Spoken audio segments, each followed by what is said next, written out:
സ്വന്തം മരണത്താൽ നമ്മുടെ മരണം മാറ്റുകയും ജീവനും അക്ഷയതയും നമുക്ക് നൽകുകയും ചെയ്ത നമ്മുടെ കർത്താവായ യേശുക്രിസ്തുവിന്റെ പരിശുദ്ധ നാമത്തിൽ ഉള്ള സ്നേഹവും വന്ദനങ്ങളും ഏവർക്കും ആദരവോടെ അറിയിക്കുന്നു. കർത്താവായ യേശുവിനെ നമുക്കെല്ലാവർക്കും വേണ്ടി ക്രൂശിൽ മരിക്കുവാനായിട്ട് ഏൽപ്പിച്ചു തന്ന പിതാവായ ദൈവത്തിന് ഞാൻ സ്തുതി, സ്തോത്രം, ബഹുമാനങ്ങൾ അർപ്പിക്കുന്നു. ബഹുമാന്യരായ കർത്താവിന്റെ ദാസന്മാരുടെ സാന്നിധ്യത്തിനായി ദൈവത്തിന് സ്തോത്രം ചെയ്യുന്നു. കർത്താവിന്റെ ദാസന്മാർ നമ്മുടെ മധ്യേ ഉള്ളത് നമുക്ക് അനുഗ്രഹമാണല്ലോ. അതുപോലെ യേശുക്രിസ്തുവിന്റെ രക്തത്താൽ വിലയ്ക്ക് വാങ്ങപ്പെട്ട, യേശുവിന്റെ രക്തത്താൽ കഴുകൽ പ്രാപിച്ചതുമായ, നമ്മളെപ്പോഴും പറയുന്നത് പോലെ blood washed and blood boat, എല്ലാ വിശുദ്ധന്മാരും ഒത്തുള്ള കൂട്ടായ്മ അനുഗ്രഹകരമാണ്. കർത്താവ് അവിടങ്ങളിൽ നമ്മെ എല്ലാവരെയും കാത്ത് സൂക്ഷിക്കട്ടെ, വിശ്വാസത്തിൽ നിലനിർത്തുമാറാകട്ടെ. ദൈവത്തിന് സ്തോത്രം.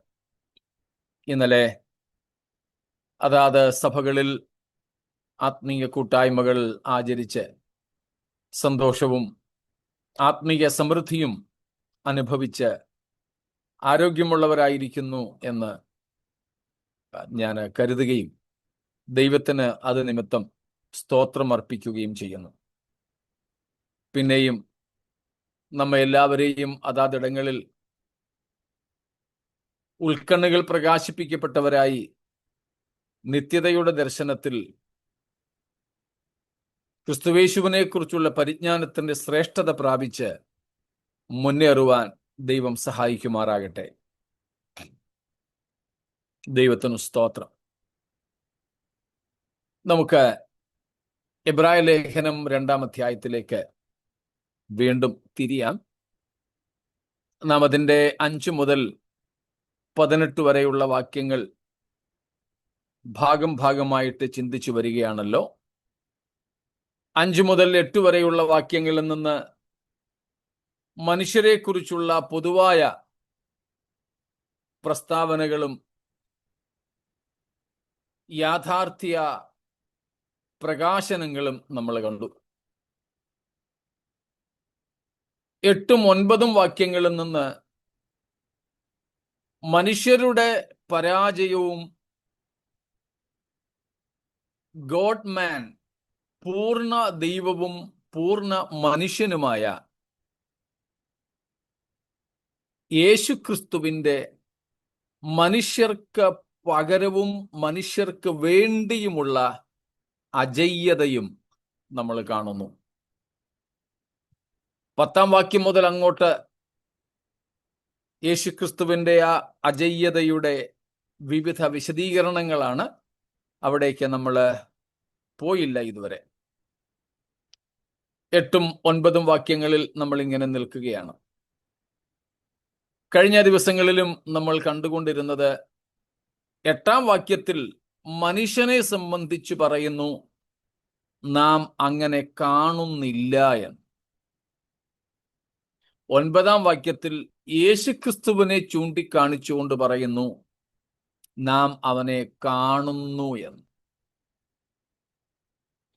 അപ്പോൾ മനുഷ്യകുലത്തിൽ കാണുവാൻ ദൈവം ആഗ്രഹിച്ചത്, മനുഷ്യകുലത്തിൽ ഉണ്ടായിരിക്കുവാൻ ദൈവം നൽകിക്കൊടുത്തതും അവൻ പാപം നിമിത്തം നഷ്ടപ്പെടുത്തിയതുകൊണ്ട് ഇപ്പോൾ അവനിൽ ഇല്ല, കാണുവാനില്ല. എന്നാൽ മനുഷ്യനിൽ കാണേണ്ടിയിരുന്നതും കാണാനില്ലാത്തതുമായത് നാം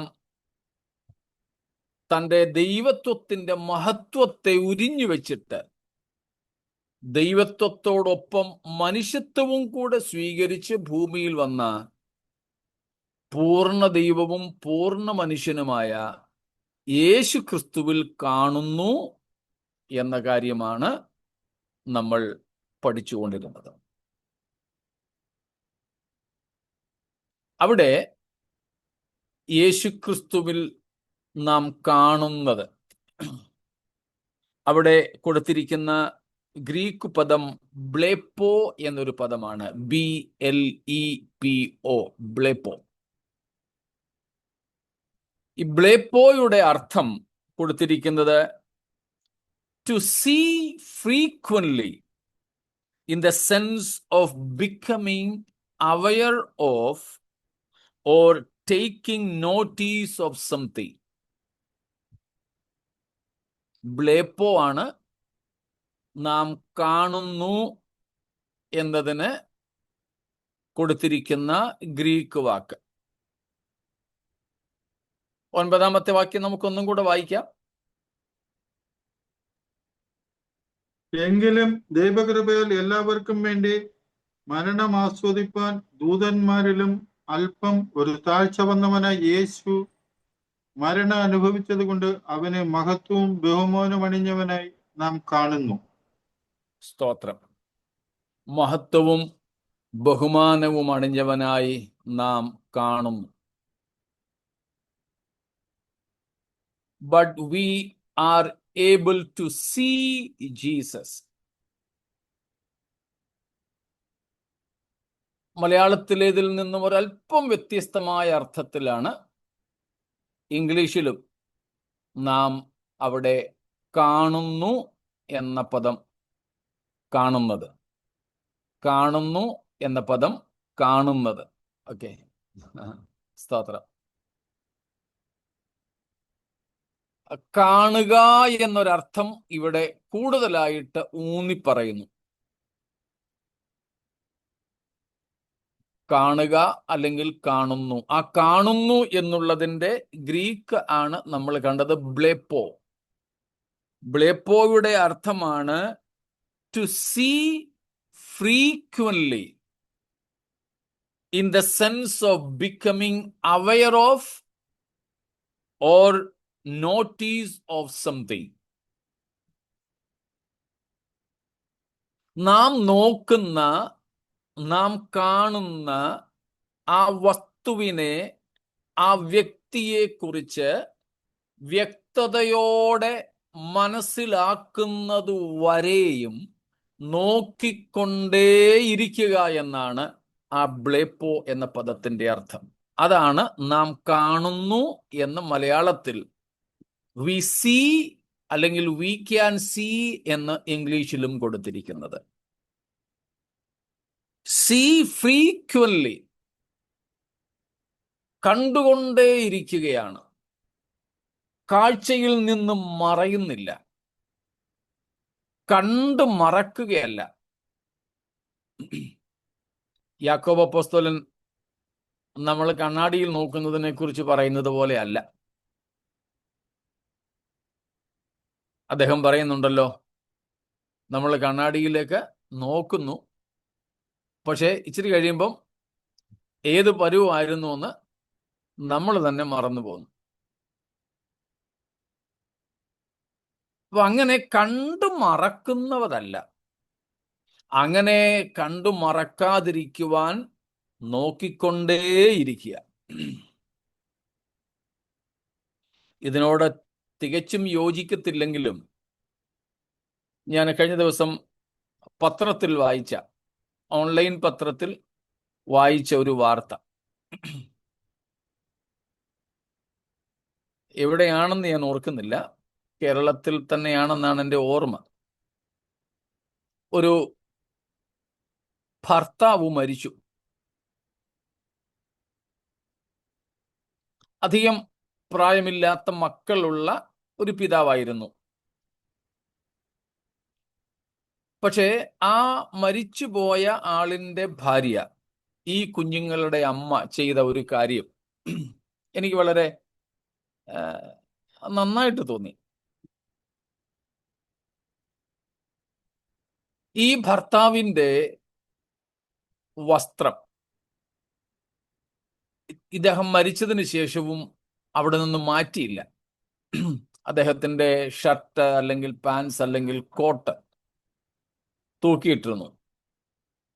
എന്നിട്ട് ഈ ഭാര്യ പൈസയൊക്കെ ഈ പോക്കറ്റിൽ കൊണ്ടുവെക്കുമായിരുന്നു. ഈ കുഞ്ഞുങ്ങൾ എന്തെങ്കിലും ആവശ്യത്തിന് വേണ്ടിയിട്ട് അമ്മയോട് വന്ന് പണം ചോദിക്കുമ്പോൾ അമ്മ പറയും, പപ്പയുടെ പോക്കറ്റിൽ നിന്ന് എടുത്ത മോളെ. ഈ കുഞ്ഞുങ്ങൾ പോയി പപ്പയുടെ പോക്കറ്റിൽ നിന്ന് പൈസ എടുക്കും. അപ്പനില്ല, മരിച്ചുപോയതാ. ഇവർക്ക് എല്ലാവർക്കും അറിയാം. പക്ഷേ പത്രക്കാർ അതിൽ എഴുതിയിരുന്നു, ഈ സ്ത്രീ ഇങ്ങനെ ചെയ്തുകൊണ്ടിരുന്നത് ആ കുഞ്ഞുങ്ങൾക്ക് അപ്പനെ കുറിച്ചുള്ള ഓർമ്മ നിലനിർത്താനും ഇപ്പോഴും അപ്പൻ അവരെ കരുതുന്നയാളാണെന്ന് ഒരു ധാരണ കൊടുക്കാനും വേണ്ടി. അദ്ദേഹം മരിച്ചതിന് ശേഷവും അദ്ദേഹത്തിൻ്റെ ആ വസ്ത്രത്തിലൂടെ, വസ്ത്രം അവിടെ കിടക്കുന്നത് കാണുന്നതിലൂടെ, അതിൻ്റെ പോക്കറ്റിൽ നിന്ന് പൈസ ഈ കുഞ്ഞുങ്ങൾക്ക് ആവശ്യമുള്ളത് എടുക്കുന്നതിലൂടെ ആ അപ്പനെ കുറിച്ചുള്ള ഓർമ്മയും ധാരണയും നിലനിർത്താൻ ആ കുടുംബത്തിന് സാധിച്ചു. സാധാരണ നമ്മുടെയൊക്കെ കുടുംബങ്ങളിൽ എത്ര പ്രിയപ്പെട്ടവരായാലും മരിച്ചു അല്പകാലം കഴിയുമ്പോൾ പൂർണ്ണമായും നമ്മൾ മറക്കത്തൊന്നുമില്ലെങ്കിലും അത്ര കണ്ട് നമ്മളവരെ ഓർക്കാറില്ല. എനിക്കിത് വളരെ നല്ലൊരു കാര്യമായിട്ട് തോന്നി. ഇപ്പോൾ ഈ പറഞ്ഞുകൊണ്ട് വന്നപ്പോൾ അത് ഓർമ്മ വന്നതുകൊണ്ട് ഞാൻ അങ്ങ് പറഞ്ഞേ ഉള്ളൂ. ആ മരിച്ചുപോയ മനുഷ്യന്റെ ഓർമ്മ അവരുടെ കൺമുൻപിൽ നിന്നും മായിച്ചു കളയാതെ ആ വസ്ത്രത്തിൽ നിന്നും പണമെടുക്കുന്നതിലൂടെ ഒക്കെ നിലനിർത്തിക്കൊണ്ടിരുന്നു. അവർ മറക്കാൻ ആഗ്രഹിച്ചില്ല. അതുപോലെ തന്നെയാണ് പലരും മരിച്ചുപോയവരുടെ ഫോട്ടോ വീട്ടിൽ സൂക്ഷിക്കുന്നത്. നമ്മൾ പിന്നെ അതിനെ മാലയിടുകയും പൂവിടുകയും വിളക്ക് കത്തിക്കുകയൊന്നും ചെയ്യാറില്ല. എന്നാൽ പണ്ടൊക്കെ ആണെങ്കിൽ പെന്തക്കോസ്തുകാര് മരിച്ചുപോയവരുടെ ഫോട്ടോ വീട്ടിൽ വെക്കത്ത പോലും ഇല്ലായിരുന്നു. ഇപ്പം പിന്നെ അതൊക്കെ മാറി ഫോട്ടോ ഒക്കെ വെക്കാറുണ്ട്. ജീവനുള്ളവരുടെയും വെക്കാറുണ്ട്, മരിച്ചവരുടെയും വെക്കാറുണ്ട്. ഇപ്പൊ ഫോട്ടോ വെക്കുന്നതിൽ തെറ്റൊന്നും ഞാൻ കാണുന്നുമില്ല. പക്ഷേ അത് മറ്റ് രീതികളിലേക്ക് പോകരുതെന്ന് മാത്രമേ ഉള്ളൂ. പെന്തക്കോസ്തുകാരിലും ചിലരൊക്കെ പ്രിയപ്പെട്ടവരും മരിക്കുന്ന 16-ഉം 41-ഉം ഒന്നും ആചരിക്കാറില്ലെങ്കിലും എല്ലാ വർഷവും അതേ ദിവസം വീട്ടിൽ യോഗം വെക്കാറുണ്ട്. ഞാൻ അങ്ങനെ 2 സ്ഥലത്ത് കണ്ടു. എനിക്കറിയത്തില്ലായിരുന്നു ആദ്യം. എന്നോട് പറഞ്ഞു, വീട്ടിലൊരു സ്പെഷ്യൽ പ്രെയർ നടത്തണം. അതിനെന്താ, ഇപ്പോൾ എപ്പോൾ വേണമെങ്കിലും പ്രെയർ നടത്താമല്ലോ. പിന്നീടാണ് ഞാൻ കാര്യങ്ങൾ അറിയുന്നത്. അതിനുശേഷം ഞാനത് നിരുത്സാഹപ്പെടുത്തുകയും ഞാൻ പാസ്റ്ററായിട്ടിരുന്ന സഭകളിലെ കാര്യമാണ് പറഞ്ഞു. പിന്നീട് ആ ദിവസങ്ങളിൽ അവിടെ യോഗം വെക്കാത്ത തരത്തിൽ കാര്യങ്ങൾ ക്രമീകരിക്കുകയും ചെയ്തു. അപ്പം അന്ന് ഒരു ഓർമ്മ പുതുക്കൽ പോലെ പെന്തക്കോസ്തിനകത്തേക്ക് അതും നുഴഞ്ഞു കയറുന്നു എന്ന ഒരു ചിന്തയാണ് എനിക്കുള്ളത്. ചിലര് അതാത് സമയങ്ങളിൽ ഈ മരണ ദിവസം, വാർഷിക ദിവസം എന്ന് പറയുമല്ലോ, മരണവാർഷിക ദിവസം അടുത്ത് വരുമ്പോൾ പോയിട്ട് കല്ലറയൊക്കെ എല്ലാം കാടും ചപ്പും ഒക്കെ വെട്ടിത്തെളിച്ച് പെയിൻ്റൊക്കെ അടിച്ച് ഒക്കെ വരുന്ന പെന്തക്കോസ്തുകാരെയും ഞാൻ എൻ്റെ ഈ യാത്രയിൽ കണ്ടിട്ടുണ്ട്. നമുക്കതൊന്നും വേണ്ട. ഓർമ്മകൾ നിലനിർത്തുന്നത് തെറ്റൊന്നുമല്ല. നമ്മുടെ പ്രിയപ്പെട്ടവരെ ഓർക്കുക. നല്ല കാര്യങ്ങളും ചീത്ത കാര്യങ്ങളും ഒക്കെ നമുക്ക് ഓർമ്മ വരും. അത് കുഴപ്പമില്ല. അപ്പം മരിച്ച ഒരാളിനെ ഈ നിലകളിൽ അവരുടെ ഓർമ്മ നിലനിർത്തുവാൻ ആ സ്ത്രീ ചെയ്തതുപോലെ ആശയം മാത്രമേ എടുക്കാവേ ഇവിടെ ബ്ലേപ്പോ, കാണുന്നു അഥവാ കാണുക എന്നതിൻ്റെ അർത്ഥം,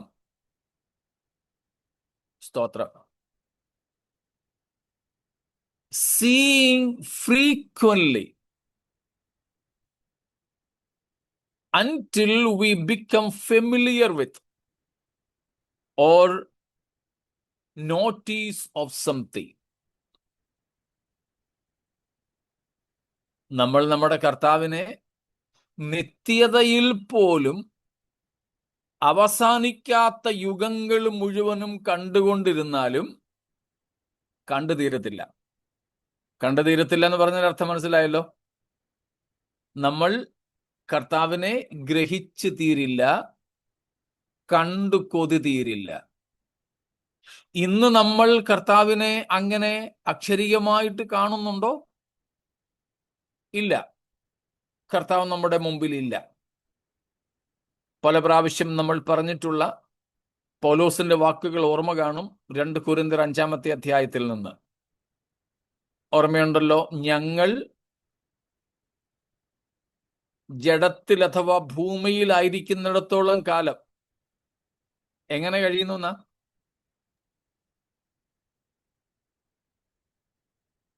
ക്രിസ്തുവിനോട് അകന്ന് കഴിയും. ക്രിസ്തുവിനോട് അകന്ന് ഈ ലോകത്തിൽ പരദേശികളായിട്ട് കഴിയുന്നു. കിട്ടിയ വാക്യം 6-ാം വാക്യല്ലേ? 5-ന്റെ 6-ഓ 5-ഓ? 6. ആ, ആകയാൽ ഞങ്ങൾ എല്ലായ്പ്പോഴും ധൈര്യപ്പെട്ടും ശരീരത്തിൽ വസിക്കുമ്പോൾ ഒക്കെയും കർത്താവിനോട് അകന്ന് പരദേശികളായിരിക്കുന്നു എന്നറിയുന്നു. സ്തോത്രം. ശരീരത്തിൽ വസിക്കുന്നിടത്തോളം കാലം നമ്മൾ കർത്താവിനോടകന്ന്, അവിടെ അക്ഷരീയമായ അകൽച്ചയെക്കുറിച്ചാ പറയുന്നത്, ആത്മീയ അകൽച്ചയല്ല കേട്ടോ. ആത്മാവിൽ കർത്താവുമായിട്ടൊന്നാണ്. ആത്മാവിൽ നമ്മൾ കർത്താവുമായി കൂട്ടായ്മയിലാണ്. ആത്മീയമായി നമ്മൾ കർത്താവിൽ വസിക്കുകയാണ്. കർത്താവ് നമ്മിലും നമ്മൾ കർത്താവിലുമാണ്. പക്ഷേ ശരീരം കൊണ്ട് നമ്മൾ ഇവിടെ ഈ ഭൂമിയിലും, കർത്താവ് അങ്ങ് പിതാവിൻ്റെ വലത്തുഭാഗത്ത് അല്ലെങ്കിൽ മഹിമയിലും. ആത്മീയ സാന്നിധ്യമല്ല ഇവിടുത്തെ വിഷയം, തെറ്റിദ്ധരിക്കരുത്. ശരീരം കൊണ്ട് നമ്മൾ കർത്താവിൽ നിന്നും അകന്നു കഴിയുന്നു. അതുകൊണ്ട് ഇപ്പോൾ നമ്മൾ യേശുവിനെ കാണുന്നു എന്ന് പറഞ്ഞാൽ എങ്ങനെയാ കാണുന്നത്?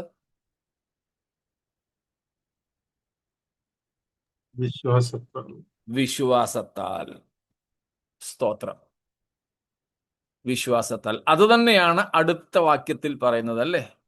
പൗലോസ് പറയുന്നത് കാഴ്ചയാൽ അല്ല. കാഴ്ചയാലല്ല, വിശ്വാസത്താൽ അത്രയും ഞങ്ങൾ നടക്കുന്നു. സ്തോത്രം. 5-ന്റെ 7 അല്ലേ? 2 കൊരിന്ത്യർ 5-ന്റെ 7. നമ്മൾ നേരത്തെ ആ വാക്യം എടുത്ത് പഠിച്ചിട്ടുണ്ട്. കാഴ്ചയാലല്ല വിശ്വാസത്താൽ അത്രേ എന്നുള്ളതിൻ്റെ അർത്ഥം എന്തല്ല എന്ന് സാധാരണ നമ്മൾ പറയുന്നത് പോലെ വരുമാനവും കാര്യങ്ങളും ഒന്നും ഇല്ല, പിന്നെ എങ്ങനെ ജീവിക്കുന്നത്? വിശ്വാസത്താൽ അങ്ങ് ജീവിക്കുന്നു. പ്രത്യേകിച്ച് ഞങ്ങളെപ്പോലുള്ള ഉപദേശിമാരുടെ ഒരു വാക്യമാണത്. ആരും തെറ്റിദ്ധരിക്കല്ലേ. ഞാനൊരു സ്ഥലത്ത് ഈ വാക്യത്തിൻ്റെ അർത്ഥം മനസ്സിലാക്കിക്കാൻ വേണ്ടിയിട്ട് ഞാൻ ഇപ്പോൾ പറഞ്ഞ ഇതേ കാര്യം തന്നെ എന്ന് പറഞ്ഞു. നമ്മുടെ മീറ്റിംഗ് അല്ലായിരുന്നു, മറ്റൊരിടത്ത് ഞാൻ അതിഥിയായിട്ട് പ്രസംഗിച്ച സമയത്ത് ചെയ്തതാണ്. അത് കഴിഞ്ഞപ്പോൾ എനിക്ക് മെസ്സേജോട് മെസ്സേജ്, കോളോട് കോൾ. ആ യോഗത്തിൻ്റെ ഓർഗനൈസേഴ്സ്, സംഘാടകര്, അവർക്ക് അതിൽ സംബന്ധിച്ചവരൊക്കെ ഫോൺ ചെയ്തിട്ട് പറഞ്ഞു, വി എ വർഗീസ് പാസ്റ്ററിൻ്റെ അക്കൗണ്ട് ഡീറ്റെയിൽസ് ഒക്കെ ഒന്ന് തന്നാൽ നമുക്ക് എന്തെങ്കിലും അദ്ദേഹത്തിന് കൊടുത്ത് സഹായിക്കാം. ഞാൻ പറഞ്ഞു, അത് കഴിഞ്ഞപ്പോഴേ എനിക്ക് അബദ്ധം മനസ്സിലായത്. നമ്മൾ പറയുന്ന അർത്ഥത്തിലല്ല പലരും പലതും ഗ്രഹിക്കുന്നത്. ഒടുവിൽ അതിൽ ചിലര് എൻ്റെ ഇപ്പം സംഘാടകരെന്ന് ചോദിച്ച നമ്പർ കൊടുത്തോട്ടെ, നമ്പർ കൊടുക്കുന്നത് കുഴപ്പമൊന്നുമില്ല. അതിൽ ചിലരൊക്കെ എന്നെ വിളിച്ചു. ഞാൻ പറഞ്ഞു, ഇതുപോലെയാ, ഞാൻ പണത്തിന് വേണ്ടിയൊന്നും പറഞ്ഞതല്ല, എനിക്ക് ആവശ്യമില്ല. അപ്പൊ ഞാൻ പറഞ്ഞത് ഇതായിരുന്നു: വിശ്വാസത്താൽ ജീവിക്കുന്നു, കാഴ്ചയാൽ അല്ല എന്ന് പറയുന്നത് പലപ്പോഴും ഞങ്ങളെ പോലെയുള്ള ഉപദേശിമാർ പറയാറുണ്ട്. ഉദാഹരണത്തിന്, ഞാനിപ്പോൾ ഒരു പുതിയ പ്രവർത്തനം എടുത്ത് ചെയ്യുകയാണ്. ഇൻഡിപെൻഡൻ്റ് ഒന്നും അല്ല കേട്ടോ, ചർച്ച് ഓഫ് ഗോഡിനോട് ചേർന്ന് തന്നെയാണ്. ചർച്ച് ഓഫ് ഗോഡിൻ്റെ തന്നെ സഭയായത്. അങ്ങനെയും ചിലർ തെറ്റിദ്ധരിച്ചിട്ടുണ്ട്. അതുകൊണ്ട് അങ്ങനെ അങ്ങ് പറഞ്ഞു എന്നേ ഉള്ളൂ. അപ്പം ഞാൻ ഒരു പുതിയ പ്രവർത്തനം ആരംഭിച്ചു, പയനിയർ ചെയ്യുന്നു. അപ്പം സഭയില്ല, ദശാംശമില്ല, സ്തോത്രകാഴ്ചയില്ല, പുതിയ പ്രവർത്തനം. അപ്പോൾ ഒരാൾ ചോദിക്കുക, അപ്പം പിന്നെ എങ്ങനെയാ പാസ്റ്ററെ കാര്യങ്ങൾ? അപ്പം ഞാൻ പറയാണ്, ബ്രദറെ, വിശ്വാസത്താല. അതിൻ്റെ അർത്ഥം എനിക്ക് സ്ഥിരമായ വരുമാനമോ ദശാംശമോ സ്തോത്രകാഴ്ചയും തരാനോ ഒന്നും ആരുമില്ല, സ്പോൺസേഴ്സ് ഇല്ല. പിന്നെ കർത്താവിൻ്റെ മുഖത്തേക്ക് മാത്രം നോക്കി അന്നന്നത്തെ റൊട്ടിക്ക് വേണ്ടി, ചപ്പാത്തിക്ക് വേണ്ടി, കഞ്ഞിക്ക് വേണ്ടിയിട്ട് ഇങ്ങനെ കാത്തിരിക്കുന്നു എന്ന അർത്ഥത്തിലാണ് ഈ വാക്യം പൊതുവെ ഉപയോഗിക്കുന്നത്. അങ്ങനെയല്ല, അതല്ല ഇതിൻ്റെ അർത്ഥം. ഇതാ ഞാൻ അവിടെ പറഞ്ഞത് കേട്ടോ. ഇവിടെയും ഞാനത് അവിടുത്തെ പോലെ ആരും തെറ്റിദ്ധരിക്കാതിരിക്കാൻ ഞാൻ അങ്ങ് തുറന്ന് പറയുന്നതേ ഉള്ളൂ. ഇത് കാര്യം ധരിപ്പിക്കാൻ ഉദാഹരണം പറഞ്ഞതാണ്. എനിക്ക് പണത്തിന് വേണ്ടിയോ ആവശ്യങ്ങൾ ഉണ്ടെന്നും വരുമാനം ഇല്ലെന്നും ഒന്നും പറയാൻ പറഞ്ഞതല്ല. ആരും തെറ്റിദ്ധരിക്കരുത്. പൊതുവെ നമ്മൾ ഈ വാക്യത്തെ ഇങ്ങനെയാണ് മനസ്സിലാക്കുന്നത്. എന്നാൽ അതല്ല ഇവിടുത്തെ അർത്ഥം. 6-ാം വാക്യത്തിന്റെ അർത്ഥം മനസ്സിലാക്കിയാൽ 7-ാം വാക്യം വളരെ പെട്ടെന്ന് മനസ്സിലാകും. ഇന്ന് ശരീരത്തിൽ വസിക്കുന്ന ഞങ്ങൾ കർത്താവിൽ നിന്നും അകന്നു കഴിയുന്നു, പരദേശികളായി കഴിയുന്നു. നമ്മൾ ആരും ഇതുവരെ കർത്താവായ യേശുവിനെ കണ്ടിട്ടില്ല. കഴിഞ്ഞ ദിവസങ്ങളിലൊക്കെ നമ്മൾ ചിന്തിച്ചായിരുന്നല്ലോ സ്വർഗത്തിൽ പോകുന്നവരെ കുറിച്ചും നരകത്തിൽ പോകുന്നവരെ കുറിച്ചുമൊക്കെ. കർത്താവ് രണ്ടിടത്തും കറങ്ങാൻ കൊണ്ടുപോയ കാര്യമൊക്കെ. ഞാൻ കർത്താവിനെ കണ്ടെന്നൊക്കെ പറയുന്നവരോട് ചോദിക്കാറുണ്ട്, കർത്താവിൻ്റെ രൂപം ഒന്ന് പറയാമോ? അവരിൽ അധികം പേരും പറഞ്ഞിട്ടുള്ളത് നമ്മൾ ഈ പടത്തിൽ കാണുന്ന യേശുവിനെയാണ്. ചിലർ പറയും ഈ കൈവെള്ളയ്ക്ക് മുറിപ്പാടുള്ള യേശു, അതിൽ നിന്നിങ്ങനെ പ്രകാശം ഇങ്ങനെ വികിരണം ചെയ്യുന്നു. ചിലർ പറയും ഇവിടല്ല, ഇവിടെ ഈ റിസ്റ്റിനാണ് മുറിവ്. പിന്നെ വെളുത്ത മുടി, വെളുത്ത താടി, വെളുത്ത വലിയ കുപ്പായം. പിന്നെ ചിലർ പറയും പടത്തിൽ കാണുന്നുണ്ടല്ലോ, അത് തന്നെ പടത്തിൽ കാണുന്ന യേശുമാര് തന്നെ പലരാ. ചിലർക്കാണെങ്കിൽ ഫുൾ താടിയുണ്ട്. ചിലതിനകത്തൊക്കെ ഇവിടെ ഒക്കെ അങ്ങ് കാലിയ, ഇവിടെ. അപ്പം സൂക്ഷിച്ച് നോക്കിയാൽ പല യേശുകളാ. ഈ പടത്തിൽ കാണുന്ന അല്ലെങ്കിൽ ഫിലിമിൽ കണ്ടിട്ടുള്ള യേശുവിനെയാണ് ഇവർ പലരും കാണുന്നത്. അയ്യോ, അത് യേശു അല്ല, യേശു അല്ല. കുറഞ്ഞപക്ഷം യോഹന്നാൻ പത്മോസിൽ കണ്ട പരുവത്തിലെങ്കിലും കണ്ടാൽ. അപ്പോൾ പറഞ്ഞു വന്നത്, ഇനി ആരെങ്കിലും യേശുവിനെ കണ്ടിട്ടുണ്ടെന്ന് അവകാശപ്പെട്ടാൽ പോലും എങ്ങനെയേ കണ്ടിട്ടുള്ളൂ? ഈ പറഞ്ഞതുപോലെയോ അല്ലെങ്കിൽ ഒരു ക്രിസ്റ്റോഫനി, ക്രിസ്തു മറ്റേതെങ്കിലും ഒരു മനുഷ്യന്റെ രൂപത്തിലെങ്ങാനും വന്ന് സംസാരിക്കുന്നതോ ഇടപെടുന്നതോ ആയിട്ടൊക്കെയേ കണ്ടിട്ടുള്ളൂ, സംസാരിച്ചിട്ടുള്ളൂ. ഞാൻ കഴിഞ്ഞ ദിവസങ്ങളിൽ ഡോക്ടർ പോൾ യോങ്കിച്ചോയുടെ ആദ്യകാല അനുഭവങ്ങളെക്കുറിച്ച് ഇന്നലെ ഞങ്ങളുടെ ചർച്ചിൽ പറഞ്ഞു. രാവിലെയും വൈകിട്ടുമുള്ള യോഗങ്ങളിൽ ഞാൻ ആ കാര്യം പറഞ്ഞു. അദ്ദേഹം ഒരു തളർവാദമായിട്ട് കിടപ്പിലായിരുന്ന രോഗിക്ക് വേണ്ടി പ്രാർത്ഥിക്കാൻ പോകാറുണ്ടായിരുന്നു. അദ്ദേഹത്തിന്റെ പ്രവർത്തനത്തിന്റെ തുടക്കം അങ്ങനെയായിരുന്നു എന്നാണ് ഞാൻ വായിച്ചിട്ടുള്ളത്. തുടർമാനമായിട്ട് ഏതാണ്ട് 1 മാസം പോയി പ്രാർത്ഥിച്ചു. 1 മാസത്തെ സമയം അദ്ദേഹത്തെ പ്രാർത്ഥിച്ച് എഴുന്നേൽപ്പിക്കാൻ അവിടുത്തെ മതപുരോഹിതന്മാർ കൊടുത്തിരുന്നത്. ആ സമയം കഴിഞ്ഞു. അടുത്ത പ്രഭാതത്തിൽ അടിച്ചിറക്കുന്നതിന് മുമ്പ് ഓടിപ്പോയേക്കാമെന്നും കരുതി എല്ലാം പാക്ക് ചെയ്തിരിക്കുമ്പോഴാണ് കൊച്ചു വെളുപ്പാങ്കാലത്തെ ഒരു കൂട്ടം മനുഷ്യർ അദ്ദേഹത്തിന്റെ വീട്ടിലേക്ക് കയറി വരുന്നത്.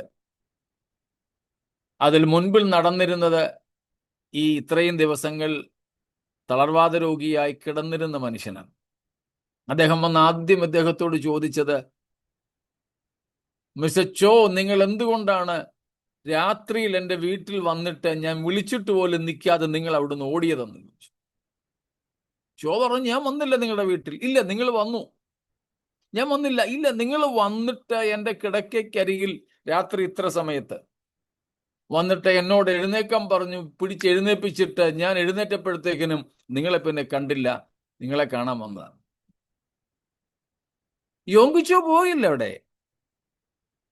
പക്ഷേ യോങ്കിച്ചോ ചെന്നു എന്ന അദ്ദേഹത്തിന്റെ ഒരു രൂപത്തിൽ ദൈവം തന്റെ ദൂതനെ അയച്ചതാകാം. കർത്താവ് തന്നെ ഒരു ദൃശ്യമായ രീതിയിൽ, ഇതിന് പറയുന്ന പേരാണ് ക്രിസ്റ്റോഫനി. യേശു ക്രിസ്തു തന്നെ യോങ്കിച്ചോയുടെ രൂപത്തിൽ അവിടെ ചെന്നതാണെങ്കിൽ, ആ സ്വപ്നം കണ്ട അല്ലെങ്കിൽ ആ ദർശനം കണ്ട മനുഷ്യൻ അങ്ങനെ തോന്നിയതാണെങ്കിൽ അത്രേ ഉള്ളൂ. അങ്ങനെയെങ്ങാനുമുള്ള ക്രിസ്റ്റോഫനികൾ മാത്രമേ നമ്മൾ ഇന്ന് അനുഭവിച്ചിട്ടുള്ളൂ. അല്ലാതെ നമ്മൾ ആരും യേശു കർത്താവിനെ കണ്ടിട്ടില്ല. സ്തോത്രം. അതുകൊണ്ട് നമ്മൾ എന്ത് ചെയ്യണമെന്നാ ഈ പറയുന്നത്?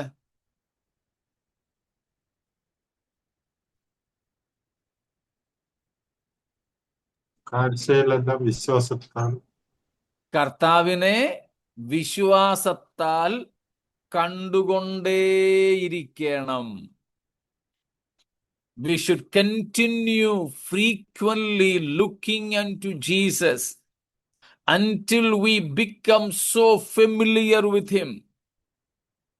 But that is not even possible in the eternity, because he is inexplorable. We cannot explore the Lord in full. And therefore, even through the eternity, we will explore and explore, see and see, understand and understand him. That will be a going on, a continuous process. തുടർമാനമായി നമ്മൾ അങ്ങനെ ചെയ്തുകൊണ്ടേയിരിക്കും, കണ്ടുകൊണ്ടേയിരിക്കും. അതാണ് ഈ ബ്ലേപ്പോയുടെ അർത്ഥം. നോക്കിക്കൊണ്ടേയിരിക്കുക, കണ്ടുകൊണ്ടേയിരിക്കുക. See in awe, in wonder, in amazement, in recognition. സ്തോത്രം. കർത്താവിനെ കാണുക. അങ്ങനെ ഒരു കാഴ്ച നമുക്ക് യേശുവിൻ്റേത് ആവശ്യമുണ്ട്. ബ്ലേപ്പോ. നാം ഈ എബ്രായ ലേഖനത്തിൽ ഈ പദം കാണുന്ന മറ്റ് ചില ഭാഗങ്ങൾ കൂടെ ഒന്ന് നോക്കി അങ്ങ് പോയേക്കാം. All users of this blepo in Hebrews. ഒന്നാമത് നമ്മൾ കാണുന്നത് 2:9 3:12 3:12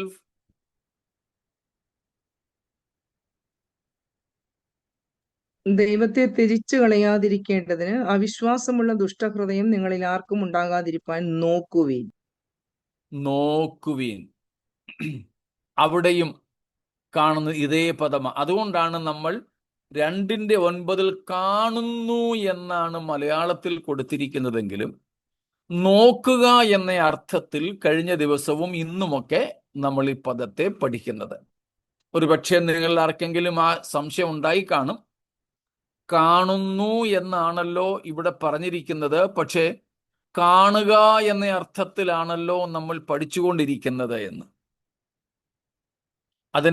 അതിനുള്ള കാരണമാണ് ഇപ്പോൾ നമ്മൾ നോക്കുന്നത്. ഈ ബ്ലേപ്പോയുടെ അർത്ഥം കണ്ടോ? ഇവിടെ തന്നെ മലയാളത്തിൽ കൊടുത്തിരിക്കുന്നത് നോക്കുവീൻ എന്നാണ്. നോക്കുവീൻ. 19 വാക്യം 3:19. ഇങ്ങനെ അവിശ്വാസ നിമിത്തം അവർക്ക് പ്രവേശിപ്പാൻ കഴിഞ്ഞില്ല എന്ന് നാം കാണുന്നു. കണ്ടോ? കാണുന്നു. അവിടെ വീണ്ടും കാണുന്നു. അതവിടെ ഉണ്ടായ ഒരു കാര്യത്തെ നമ്മൾ മനസ്സിലാക്കുന്നു എന്ന അർത്ഥത്തിലാണ്. 10:25, 10:25.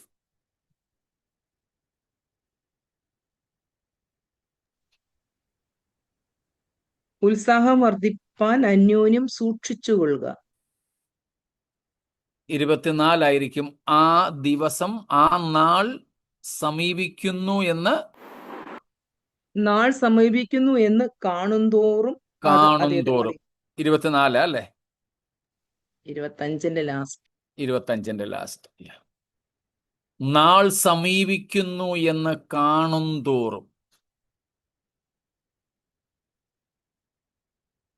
ഏത് നാളാണെന്ന് നമുക്കറിയാമല്ലോ.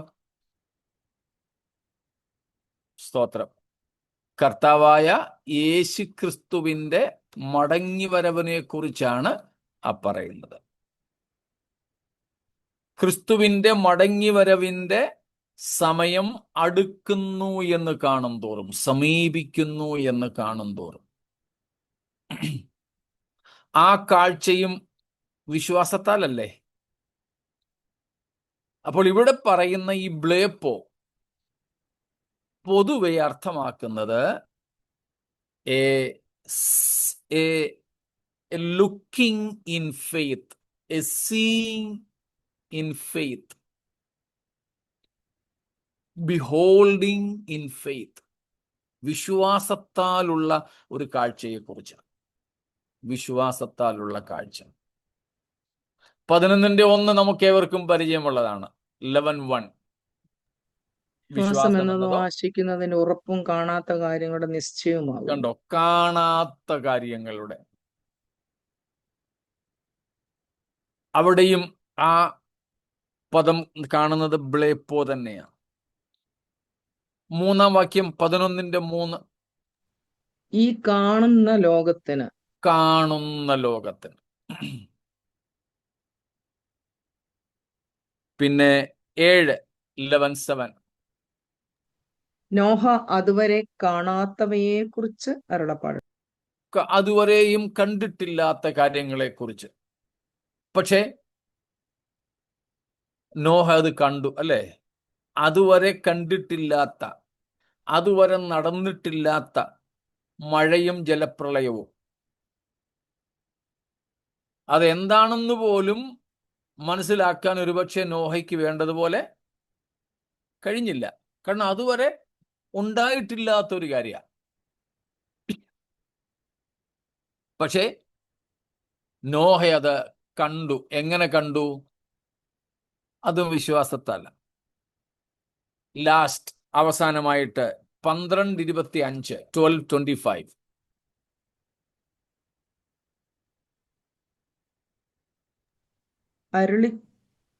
അരുളി ചെയ്യുന്നവനെ നിരസിക്കാതിരിപ്പാൻ നോക്കുവീൻ. അവിടെ കണ്ണുകൊണ്ടുള്ള ഒരു കാഴ്ചയാണോ? അല്ല. അവിടെയും 3:12 നമ്മൾ കണ്ടത് കണ്ണുകൊണ്ടുള്ള കാഴ്ചയല്ല. അരുളി ചെയ്ത ദൈവത്തെ നിരസിക്കാതിരിപ്പാൻ നോക്കുവീൻ. കണ്ണ് അവിടെ വേണ്ട. പക്ഷെ അവിടെ ഉപയോഗിച്ചിരിക്കുന്ന പദം ഇതാ. അപ്പോൾ കണ്ണുകൊണ്ടുള്ള ഒരു കാഴ്ച മാത്രമല്ല അവിടെ ഉള്ളത്. Something deeper and beyond an external sight with the literal eyes. അക്ഷരീക കണ്ണുകൾ കൊണ്ടുള്ള, ബാഹ്യമായ ഒരു കാഴ്ചയേക്കാൾ വലുതായിട്ടുള്ള എന്തോ ആണ് അവിടെ നോക്കുക, കാണുക എന്നൊക്കെ പറഞ്ഞിരിക്കുന്ന ബ്ലേപ്പോ കൊണ്ട് അർത്ഥമാക്കുന്നത്. അതുകൊണ്ട് നാം മടങ്ങിപ്പോകുന്നു 2:9 എബ്രായർ 2:9 മടങ്ങിപ്പോവുകയാണ്. യേശുവിനെ കാണുന്നു എന്ന് പറഞ്ഞാൽ ഒരു ബാഹ്യമായ കാഴ്ചയല്ല. It is not an external sight of Jesus. പുറമേ നമ്മൾ യേശുവിനെ കാണുന്ന ഒരു കാഴ്ച അല്ലിത്. സ്തോത്രം. അതിനും അതീതമായിട്ട് ആഴത്തിൽ പുറമേ കാണുന്നതിൻ്റെയും അകത്തേക്കിറങ്ങി കാണുവാൻ നമുക്ക് സാധിക്കണം. അത് പൂർണ്ണമായും നമുക്ക് ഗ്രഹിക്കുവാൻ കഴിയുന്നത് വരെ, നാം അത് പൂർണ്ണമായും മനസ്സിലാക്കുന്നത് വരെ എന്ത് ചെയ്തുകൊണ്ടേയിരിക്കണം? കർത്താവിനെ നോക്കിക്കൊണ്ടേ കണ്ടുകൊണ്ടേയിരിക്കണം. പക്ഷെ കണ്ടുകൊണ്ടേയിരിക്കണമെങ്കിൽ നോക്കിക്കൊണ്ടേയിരിക്കണം. സ്തോത്രം. നോക്കാതെ കാണുന്ന കാഴ്ചയെക്കുറിച്ചും നോക്കി കാണുന്ന കാഴ്ചയെക്കുറിച്ചും നമ്മൾ 2 ദിവസം മുമ്പ് പഠിച്ചിരുന്നു. യോഹന്നാൻ പറയുന്നത് പോലെ ഞങ്ങൾ കേട്ടതും ഞങ്ങൾ കണ്ടതും ഞങ്ങൾ നോക്കിയതും. അപ്പൊ നോക്കാതെ തന്നെ പലതും നമുക്ക് കാണാം. അതൊരു സാധാരണ കാഴ്ചയാണ്. എന്നാൽ കാണാത്തപ്പോഴും കാണാൻ വേണ്ടി നോക്കുന്ന നോട്ടമുണ്ട്. കണ്ടതുകൊണ്ട് കൂടുതൽ അറിയാൻ വേണ്ടി നോക്കുന്ന നോട്ടമുണ്ട്. ഇത് രണ്ടും നമുക്ക് വേണം. ഈ യേശുവിനെ 12-ന്റെ 2 ഇതുമായിട്ട് തന്നെ ബന്ധപ്പെട്ടല്ലേ? വിശ്വാസത്തിന്റെ നായകനും പൂർത്തിവരും തന്നെ യേശുവിനെ നോക്കുക എന്നുള്ളത്. അവിടെ ഈ ബ്ലേപ്പോ എന്ന പദം ഇല്ല. അല്ലല്ലേ? അല്ല. ഓക്കെ, മൂലവാക്ക് അതല്ല. ഓക്കെ. അപ്പൊ ഈ മൂലവാക്കുള്ള റെഫറൻസസ് ആണ് നമ്മളിപ്പോൾ എടുത്തത്.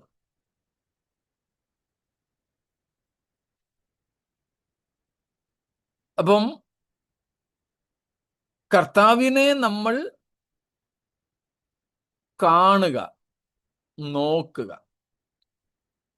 നമ്മൾ മലയാളികൾ എന്ന നിലയിലും അധികം പേരും ക്രൈസ്തവ കുടുംബങ്ങളിൽ ജനിച്ചു വളർന്നവർ എന്ന നിലയിലും നമ്മൾ നോക്കാതെ തന്നെ യേശുവിനെ കണ്ടവരാണ്. നമ്മൾ മനഃപൂർവമായിട്ട് നോക്കി എന്നും കണ്ടതല്ല.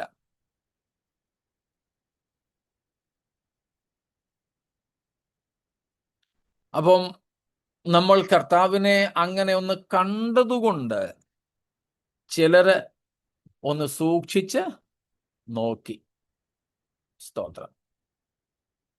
ചിലര് നോക്കി ഇച്ചിരി കണ്ടു നിർത്തി. ചിലർ ഇപ്പോഴും വർഷങ്ങളായിട്ടും നോക്കിക്കൊണ്ടേ ഇരിക്കുന്നു. സ്തോത്രം. അവരോട് ചോദിച്ചാൽ പറയും, ഈ ഒത്തിരി കണ്ടു, പക്ഷെ ഈ കണ്ടതൊന്നും അല്ല. സ്തോത്രം. പകരം ഈ കണ്ടതിനേക്കാളൊക്കെ ഇനിയും ഒത്തിരി അധികമായിട്ട് കാണുവാനുണ്ട്.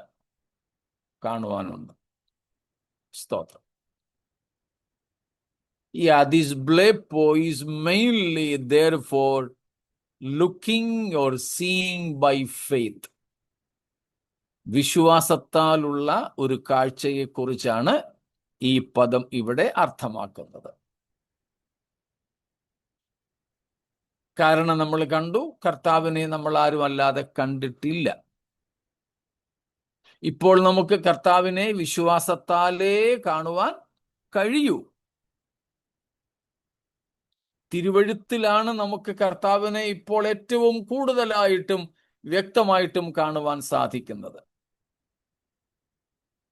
Christ is very much pictured in the scriptures, whether in the Old Testament or in the New Testament. When we go through the Bible, Christ is very much clear, and that will improve our sight, also increase our craving, our thirst to know him more and more as he is. നാം തിരുവെഴുത്തുകളിലൂടെ യാത്ര ചെയ്യുമ്പോൾ നമുക്ക് ഏറ്റവും കൂടുതൽ കാണാൻ കഴിയുന്നത് യേശുവിനെയാണ്. സ്തോത്രം. ഏത് മുറിയിൽ ബൈബിളിന്റെ നമ്മൾ കേട്ടിട്ടുള്ളതുപോലെ 66 മുറികളുള്ള ഒരു മഹാസൗധമാണ് ബൈബിൾ. ഭാവനപരമായിട്ട്, ഭാവനാത്മകമായിട്ട് അങ്ങനെ നമ്മൾ കേട്ടിട്ടുണ്ട്. We have heard about the imagery of the Bible as a mansion of 66 big, what do you say, rooms or something like that. In every room, we can see the person Christ. 66 മഹാമുറികളുള്ള ഈ മഹാസൗധത്തിൽ എവിടെ ചെന്നാലും യേശുവിനെ കാണാം. എവിടെ തൊട്ട് നോക്കിയാലും യേശുവിനെ നമുക്ക് അനുഭവിക്കാം. ഇപ്പൊ തിരുവെഴുത്തുകളിലൂടെ ഉൽപ്പത്തി മുതൽ ഇങ്ങോട്ട് നമ്മൾ യാത്ര ചെയ്താൽ നമുക്ക് യേശുവിനെ കാണാം. സ്തോത്രം. നമുക്ക് ബൈബിളിൽ ഏറ്റവും ആദ്യം യേശുവിനെ എവിടെയാ കാണാൻ പറ്റുക?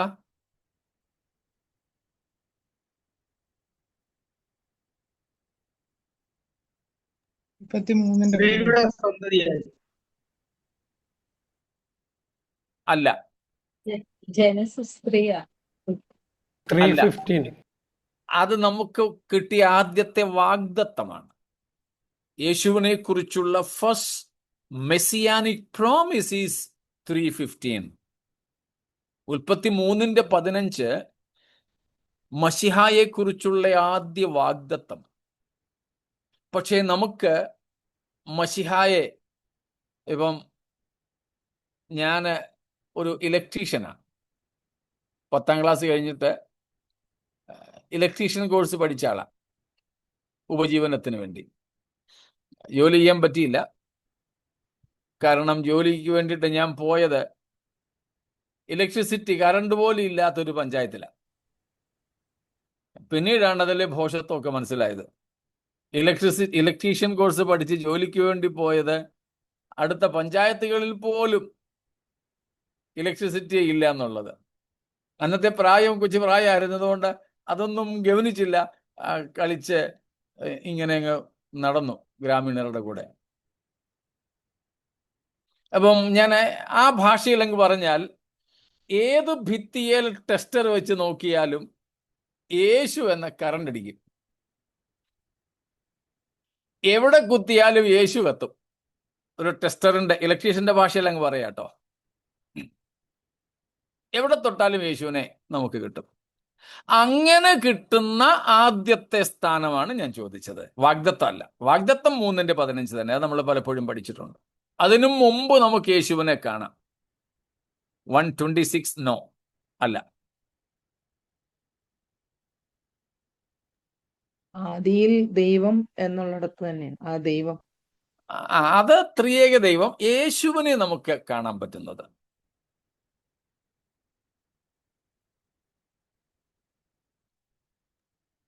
നാം നമ്മുടെ എന്താ വെച്ചാ, നാം നമ്മുടെ സ്വരൂപത്തിൽ അല്ല. അത് 26. അതല്ല, അതിനു മുമ്പുണ്ട്.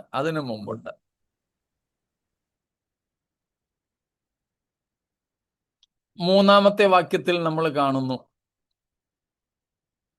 വെളിച്ചം ഉണ്ടാകട്ടെ എന്ന് ദൈവം കൽപ്പിച്ചു. ദൈവം കൽപ്പിച്ച, ദൈവത്തിന്റെ വായിൽ നിന്നും പുറപ്പെട്ട് സൃഷ്ടി ചെയ്ത ആ ലോഗോസ്, ആ വചനം, അതാണ് നാം യോഹന്നാൻ 1 ആദ്യത്തെ വാക്യങ്ങളിൽ കാണുന്നത്. ആദിയിൽ വചനം ഉണ്ടായിരുന്നു, വചനം ദൈവത്തോടു കൂടെയായിരുന്നു, വചനം ദൈവമായിരുന്നു. എന്നിട്ട് എന്താ താഴെ പറയുന്നത്?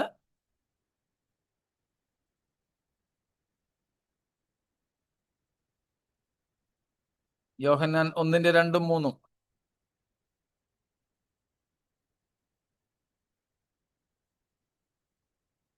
ആദിയിൽ ദൈവത്തോട് കൂടി.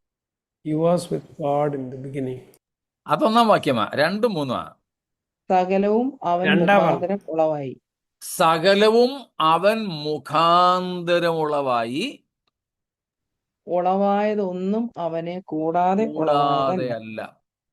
അവിടെ കണ്ടോ, ലോഗോസ്, വചനം. ദൈവം സകലത്തെയും സൃഷ്ടിച്ചത് വചനത്താൽ. കൊലോസ് ലേഖനത്തിലും യോഹന്നാന്റെ സുവിശേഷത്തിലുമൊക്കെ നമ്മൾ കാണുന്നത് Jesus was the very logos of God by which everything was created. ദൈവം സകലത്തെയും സൃഷ്ടിച്ച, ദൈവത്തിൻ്റെ വായിൽ നിന്നും പുറപ്പെട്ട ലോഗോസ്, വചനമാണ് ക്രിസ്തു. അതല്ല നമ്മുടെ വിഷയം, ഇവിടത്തേക്ക് ഒന്ന് പറഞ്ഞേ ഉള്ളൂ. അവിടം മുതൽക്ക് നമുക്ക് ആരെ കാണാൻ പറ്റും? യേശുവിനെ. അവിടം മുതൽ ഇങ്ങോട്ട് വായിച്ചു വന്നാൽ ക്രിസ്തു തെളിഞ്ഞു നിൽക്കുകയാണ്. വെളിപ്പാട് അവസാന വാക്യം വരെ. സ്തോത്രം. അപ്പോൾ നമ്മൾ തിരുവെഴുത്തുകൾ വായിച്ചാൽ, തിരുവെഴുത്തുകൾ കേട്ടാൽ ഏറ്റവും കൂടുതൽ കണ്ടെത്തുന്ന ആളത്വം എന്ന് പറയുന്നത് യേശുവാണ്. സ്തോത്രം. പക്ഷേ അങ്ങനെ നമ്മൾ യേശുവിനെ കാണുന്നത് കൊണ്ട് കണ്ട് കണ്ട് മടുക്കുക? ഇല്ല. സ്തോത്രം. ഒരിക്കലും ഇല്ല. അങ്ങനെ മടുത്തിട്ടുണ്ടെങ്കിൽ നമുക്കെന്തോ പ്രശ്നമുണ്ട്. സ്തോത്രം. എന്നാൽ നമ്മളിങ്ങനെ ഫെമിലിയറായിട്ട്, ഇത്രയും അടുത്ത് യേശുവിനെ ഉൽപ്പത്തി 1 അധ്യായം മുതലേ കാണുമ്പോൾ കണ്ട് കണ്ട് കണ്ട് വളരെ അടുത്തിടപഴകി അവനിൽ ഇനിയും നമുക്ക് അറിയുവാൻ ഒത്തിരി ഒത്തിരി ഒത്തിരി ബാക്കിയുണ്ടെന്ന് തിരിച്ചറിയും. അങ്ങനെ ആകുമ്പോൾ വീണ്ടും അവിടുത്തെ കാണാൻ, നോക്കാൻ ഉള്ള ജിജ്ഞാസ, താല്പര്യം നമ്മിൽ അധികം അധികം വർദ്ധിക്കും. അങ്ങനെ വരുമ്പോഴാണ് പൗലോസ് പറയുന്നത് പോലെ വിട്ടുപിരിഞ്ഞ് ക്രിസ്തുവിനോട് കൂടെ ഇരിപ്പാൻ എനിക്ക് കാംക്ഷയുണ്ട്. സ്തോത്രം. ഫിലിപ്പിയർ 1 അധ്യായത്തിൽ 3 അധ്യായത്തിൽ പൗലോസ് പറയുന്നത്, എനിക്ക് അവനെ നേടണം. 9 മുതൽക്കുള്ള വാക്യങ്ങളാണ്. 2 പദങ്ങൾ മാത്രം ഞാൻ എടുക്കുന്നുള്ളൂ അവിടുന്ന്. അവനെ നേടണം. That I may gain Christ. ഇംഗ്ലീഷിൽ 8 വാക്യത്തിന്റെ അവസാനമാണ് that I may gain him. മലയാളത്തിൽ 9 തൊട്ടാണ് അവനെ നേടേണ്ടതിനും. 2, അവനെയും അവൻ്റെ കഷ്ടാനുഭവങ്ങളുടെ കൂട്ടായ്മയെയും പുനരുത്ഥാനത്തിന്റെ ശക്തിയെയും ഒക്കെ എന്ത് ചെയ്യണമെന്ന അനുഭവിച്ച് അറിയണം. കണ്ടോ, 2 പ്രയോഗങ്ങൾ പൗലോസ് നടത്തുന്നു. കർത്താവിനെ ഇങ്ങനെ ഉൽപ്പത്തി മുതൽ കണ്ട് കണ്ട് കണ്ട് കണ്ട് വരുമ്പോൾ നമ്മുടെ അകത്തുണ്ടാകുന്ന ആഗ്രഹമാണ് ഒന്ന്, പൗലോസ് പറഞ്ഞു ഫിലിപ്പർ 1:23 വിട്ടുപിരിഞ്ഞ് ക്രിസ്തുവിനോട് കൂടെ ഇരിപ്പാനുള്ള കാംക്ഷ. രണ്ടാമത്തേത് ഫിലിപ്പിയർ 3:9 മുതൽ യേശുവിനെ നേടാനുള്ള ആഗ്രഹം. 3, അവനെ അനുഭവിച്ച് അറിയാനുള്ള കൊതി. നമ്മൾ ഇങ്ങനെ വർദ്ധിച്ചു വർദ്ധിച്ചു വർദ്ധിച്ചു വരും. സ്തോത്രം. കണ്ടേ അടങ്ങൂ എന്ന് വരും. ചിലരൊക്കെ നമുക്കറിയാമല്ലോ, സോഷ്യൽ മീഡിയയിൽ കൂടെ പരിചയപ്പെടും. ചാറ്റിങ്ങും ഫോൺ വിളികളും ഒക്കെ ആയിട്ട് ഇങ്ങനെ വന്നിട്ട് പിന്നെ തമ്മിൽ കാണാതിരിക്കാൻ ഒക്കാത്തൊരവസ്ഥയിലേക്ക് വരും. വളരെ ദൂരങ്ങൾ യാത്ര ചെയ്ത് അവരെ കാണാൻ പോകും. നമ്മുടെ ഇന്ത്യയിൽ നിന്ന് ഒരു സ്ത്രീ 14 വയസ്സുള്ള മകനുമായിട്ട്, ഇന്ത്യയും പാകിസ്ഥാനും തമ്മിൽ അല്പയുദ്ധം ഇടയ്ക്കുണ്ടായിരുന്നല്ലോ, ആ സമയത്തേക്ക് അറിയാം. നാഗപ്പൂരിൽ നിന്നാണ് ഒരു സ്ത്രീ പോയത് 14 വയസ്സുള്ള മകനുമായിട്ട്. സോഷ്യൽ മീഡിയയിൽ കൂടെ കണ്ട് പരിചയപ്പെട്ട ഒരാളിനെ ഒന്ന് കാണാൻ വേണ്ടി അങ്ങ് നിക്കക്കള്ളിയില്ലാതെ പോയതാ. ആ 14 വയസ്സുള്ള കൊച്ചിനെ ജമ്മുവിലെങ്ങാണ്ട് ബോർഡറിൽ ആക്കിയിട്ട് ഇവര് നുഴഞ്ഞു കയറി പാകിസ്ഥാനിൽ. അവരെ പിടിച്ചു. ഭയങ്കര വാർത്തയൊക്കെയായിരുന്നു. ഇത്രയ്ക്കും ഭീകരാവസ്ഥ നിലനിൽക്കുമ്പോഴും പരിചയപ്പെട്ട ഒരാളിനെ കാണാനുള്ള ആഗ്രഹം. ഇതാണ് കോരഹപുത്രന്മാര് പറഞ്ഞത്. മാൻ നീർത്തോടുകളിലേക്ക് ചെല്ലുവാൻ കാംക്ഷിക്കുന്നത് പോലെ എൻ്റെ ആത്മാവ് ദൈവത്തോട് ചേരാൻ, നിന്നോട് ചേരുവാൻ കാംക്ഷിക്കുന്നു. മാൻ നീർത്തോടുകളിലേക്ക് ചെല്ലുക എന്നത് ഈ സ്ത്രീ ഇപ്പോൾ പാകിസ്ഥാനിൽ പോയതുപോലെ അതിനേക്കാളും ഭീകരമാണ്. ഈ മാനിനെ ഏതൊക്കെയോ പ്രഡേറ്റേഴ്സ്, വേട്ടമൃഗങ്ങൾ ഓടിച്ച് ഓടിച്ച് ഓടിച്ച് പ്രാണരക്ഷാർത്ഥം ഓടി വന്നൊരിടത്ത് നിൽക്കിയപ്പോൾ മൂക്കിൽ കൂടെ ശ്വാസം എടുക്കാൻ പറ്റുന്നില്ല. നിങ്ങൾ കണ്ടിട്ടുണ്ടോന്ന് എനിക്കറിഞ്ഞൂടാ, ഞാൻ കണ്ടിട്ടുണ്ട്. ഈ വണ്ടി വലിക്കുന്ന കാള, പോത്ത്, കുതിര, കോവർ കഴുത, ഇതിനെയൊക്കെ ഞാൻ കണ്ടിട്ടുണ്ട്. പ്രത്യേകിച്ച് കുതിരയൊക്കെയാണ് രാജസ്ഥാനിലെ ചൂടത്ത്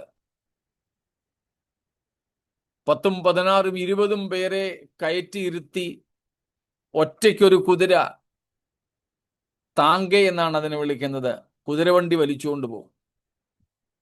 കുറെ അങ്ങോട്ട് ചെല്ലുമ്പോഴേക്കും ഈ കുതിരയ്ക്ക് മൂക്കിൽ കൂടെ ശ്വാസം എടുക്കാൻ പറ്റത്തില്ല. വാ തുറന്നാ പിന്നെ ശ്വാസം എടുക്കുന്നത്. ഇതുപോലെ പ്രാണരക്ഷാർത്ഥം ഓടി ഏതോ ഒരു സ്ഥലത്ത് തൽക്കാലം സുരക്ഷിതമെന്ന് തോന്നുന്നിടത്ത് നിൽക്കുന്ന ഈ മാൻ വാ തുറന്ന് ശ്വാസമെടുത്ത് അതിൻ്റെ അണ്ണാക്കെല്ലാം വരണ്ട് ഒരല്പം ഈർപ്പം പോലും ഇല്ലാത്ത ഒരവസ്ഥയിലേക്ക് എത്തും. അപ്പോൾ അതിന് വേണ്ടത് വെള്ളമാ. വെള്ളത്തിന് വേണ്ടിയുള്ള അതിൻ്റെ ദാഹം. പിന്നെ അത് ഓടുന്നത് വെള്ളത്തിൻ്റെ അരികിലേക്കാണ്. പക്ഷെ വെള്ളത്തിൻ്റെ അരികിലേക്ക് എത്തുമ്പോൾ അതിന് കാണാൻ കഴിയുന്നത് ദ പ്രൈഡ്, ഒരു വലിയ സിംഹക്കൂട്ടം, ആൺസിംഹങ്ങളും പെൺസിംഹങ്ങളും ബാലസിംഹങ്ങളും കുട്ടിസിംഹങ്ങളും ഒക്കെ അടങ്ങുന്ന ഒരു വലിയ സിംഹക്കൂട്ടം ഇതിന് വെള്ളം കുടിക്കേണ്ട ആ കടവിൽ ഇങ്ങനെ മേയുകയാണ്. ഇതുവരെ അതിനെ ഓടിച്ചത് ഒരു വേട്ടമൃഗമാ, ചിലപ്പോൾ ഒരു പുള്ളിപ്പുലിയോലും ആയിരിക്കും. പക്ഷെ ഇപ്പോൾ അതിന് വെള്ളം വേണം. അവിടേക്ക് ചെല്ലാൻ നോക്കുമ്പോൾ സിംഹങ്ങളുടെ ഭയങ്കര കൂട്ടം. ഈ മാൻ ഇങ്ങനെ അറച്ചു നിൽക്കും. അങ്ങോട്ട് ചെന്നാൽ കടിച്ചു കയറും. ഇത്രയും രക്ഷപ്പെട്ടു വന്നതുകൊണ്ട് ഗുണമില്ലാതെയാകും. പക്ഷേ ഈ സിംഹങ്ങൾ അവിടെ നിന്നൊന്ന് കയറിപ്പോകാൻ വേണ്ടി ഇവയ്ക്ക് കാത്തു നിൽക്കാൻ പറ്റുന്നില്ല. കാരണം ദാഹം അത്രയ്ക്കുമായി. ഒടുവിൽ ഈ മാൻ തീരുമാനിക്കുക, സാരമില്ല, അങ്ങോട്ട് ചെന്ന് സിംഹങ്ങൾ എന്നെ കടിച്ചു കൊന്നാലും വേണ്ടില്ല, ദാഹം കൊണ്ട് ഞാൻ ചത്തു വീഴുവിടെ, എന്നാ പോയി വെള്ളം കുടിച്ചേക്കാമെന്നും പറഞ്ഞ് സിംഹക്കൂട്ടത്തെ ഭയപ്പെടാതെ വെള്ളത്തിനു വേണ്ടി കൊതിച്ച് അവിടേക്ക് കുതിക്കുന്ന ഒരു മാനിന്റെ മനോഭാവമാണ് ദൈവത്തിന് വേണ്ടി ഒരു യഥാർത്ഥ ഭക്തന്റെ ഉള്ളിൽ ഉണ്ടാകുന്നത്. അർത്ഥം മനസ്സിലായോ? മാൻ നീർത്തോടുകളിലേക്ക് ചെല്ലുവാൻ കാക്ഷിക്കുന്നത് പോലെ ഇങ്ങനെ 31 മുതൽ യേശുവിനെ കണ്ട് വരുന്ന ഒരു ഭക്തന് കർത്താവിനെ കണ്ടേ പറ്റൂ എന്ന ഒരു നിലയിലേക്ക് എത്തും. സ്തോത്രം. ആ ഒരു വലിയ വാഞ്ച നമ്മുടെ അകത്ത് ഓരോ ദിവസം കഴിയുന്തോറും കൂടി കൂടി കൂടി വരണം. കർത്താവിനെ കാണാൻ, അവിടുത്തെ അറിയാൻ, അവിടുത്തോട് അടുത്തിരിക്കുവാനുള്ള അഭിവാഞ്ച നമ്മിൽ വർദ്ധിക്കുകയാണ്. സ്തോത്രം. അതാണ് ഇവിടുത്തെ ആശയം. അത് ഇപ്പോൾ നമുക്ക് വിശ്വാസത്താലാണ് സാധ്യമാകുന്നത്. അക്ഷരീയമായി നമ്മുടെ കർത്താവ് നമ്മുടെ മധ്യേ ഇല്ല. സ്തോത്രം. എന്നാൽ കർത്താവിനെ താൻ ഇരിക്കും പോലെ കാണുന്നതിനുള്ള വലിയ പ്രത്യാശ നമ്മിൽ അത്യധികമായി വർദ്ധിച്ചു പറയണം. സ്തോത്രം. കാര്യങ്ങൾ ഇതുവരെ ഉള്ളത് വ്യക്തമാണോ? എന്തെങ്കിലും ചോദ്യങ്ങളുണ്ടോ?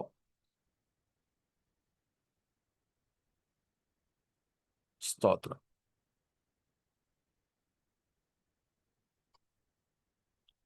അതുകൊണ്ടാണ് പല ദൈവദാസന്മാരും, എല്ലാവരും എന്ന് ഞാൻ പറയത്തില്ല, ദൈവവചനം ശരിയായിട്ട് പഠിപ്പിക്കുന്ന, പ്രസംഗിക്കുന്ന ദൈവദാസന്മാർ ഏതൊരു വിഷയം എടുത്താലും യേശുക്രിസ്തുവിൽ അവർ വന്ന് ക്രിസ്തുവിനെ കുറിച്ച് പറയാതെ പ്രസംഗം തീർക്കത്തില്ല. കാരണം നമ്മളിപ്പോ പറഞ്ഞതാ, എവിടെ തൊട്ടാലും യേശു ഉണ്ട്. സ്തോത്രം. വ്യക്തതയോടെ നമുക്ക് കർത്താവിനെ കാണാം. മറ്റ് ചോദ്യങ്ങൾ ഒന്നുമില്ല എങ്കിൽ ഈ വചനത്തിന്റെ മുമ്പിൽ നമുക്ക് ക്രിസ്തുവിനെ കാണാനുള്ള ഒരു അതിയായ ആഗ്രഹത്തിനായി ദൈവത്തോട് പ്രാർത്ഥിക്കാം. നമ്മുടെ ഉള്ളിൽ ആ ആഗ്രഹം കുറവാണെങ്കിൽ, അത് വേണ്ടതുപോലെ തീവ്രമായിട്ടില്ലെങ്കിൽ, ഒരു തീവ്രമായ ആഗ്രഹം നമ്മൾ ജനിപ്പിക്കേണ്ടതിന് നമുക്ക് ദൈവത്തോട് പ്രാർത്ഥിക്കാം. കാരണം ഫിലിപ്പിയർ 2 അധ്യായത്തിൽ പൗലോസ് പറയുന്നു, ഇച്ഛിക്ക എന്നതും 12 വാക്യത്തിൽ ഇച്ഛിക്ക എന്നതും പ്രവർത്തിക്ക എന്നതും ദൈവമല്ലോ തിരുവുള്ളമുണ്ടായിട്ട് പ്രവർത്തിക്കുന്നത്. സ്തോത്രം. നമ്മുടെ അകത്തൊരു വാഞ്ച പോലും ഉണ്ടാകണമെങ്കിൽ കർത്താവ് നമ്മിൽ പ്രവർത്തിക്കണം. സ്തോത്രം.